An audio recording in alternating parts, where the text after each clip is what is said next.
9.4%, though it was an improvement of 3.8% from the 2017 mark. And we're going to cross over later on to our reporter Mike Maringa there. But he is going to be at a school, one of the schools that had a 0% pass rate last year. So we want to see exactly what is going on at that school and what Mike Maringa can uncover for us. Mike, good morning. And I believe you are at a school that has the dubious distinction of having a 0% pass rate.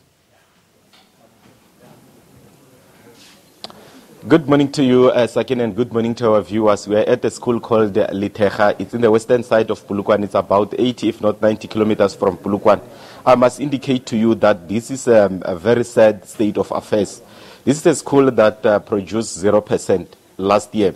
Must indicate that the Matric class only had 12 learners and they all failed. When we arrived here, I'm now getting to understand as to why exactly did they fail. The picture that is painted here is that last year they only had 4 teachers. It was a principal and 3 educators, teachers. And the principal has since resigned, meaning that they are only remaining with 3 teachers. And of the remaining 3 teachers, only one pitched today. There's only one teacher who is supposed to attend to all the learners who are coming. The school is in the middle of nowhere. It's supposed to accommodate about 4 villages. Learners are using scholar transport to get here. If you look at the infrastructure itself, it's decaying. It's a very old infrastructure. The only person who's here, who's also the acting principal, is so not friendly. He's not interested in talking to us.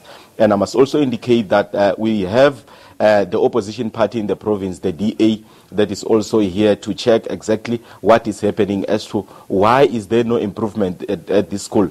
But unfortunately, just like us, they are not getting any information. I also spoke to learners to understand as to, for this year, how many will be doing Matric. They are expecting plus minus 20, but at this stage, they cannot tell because there is no one to attend to them. They are just on their own. The school runs from grade 6 to grade 12. And of the 12 who failed last year, only one made it back. We don't know what is going to what will be happen to the other 11. And one thing, Sakina, for sure that you are going to ask me is, where are the authorities? I must indicate that in Limpopo, year in, year out, the authorities here go to the best performing schools. The MEC for Education and the HOD are in Wembe. They have visited Mbilu, they have visited Tengwe and Chibase. These are the best performing schools in the province. And you ask yourself a question, what about the worst performing one? How are they supposed to improve if authorities are neglecting them? So hence when I started, I said this is a very sad state of affairs because it looks like these learners are on their own. How do you expect a school to produce good results when they only have 3 teachers to teach from grade 8 up to grade 12? But one thing that the MEC indicated when they were giving rewards the other time, he said there are schools that need to be merged. We are not sure if this is one of them, Sakina. It's only if they were here where we could get answers if this is one of the schools that they are intending to close. Well, thank you so much, Mike Maringa. And once he unpacks that story, it certainly does paint a different picture, doesn't it?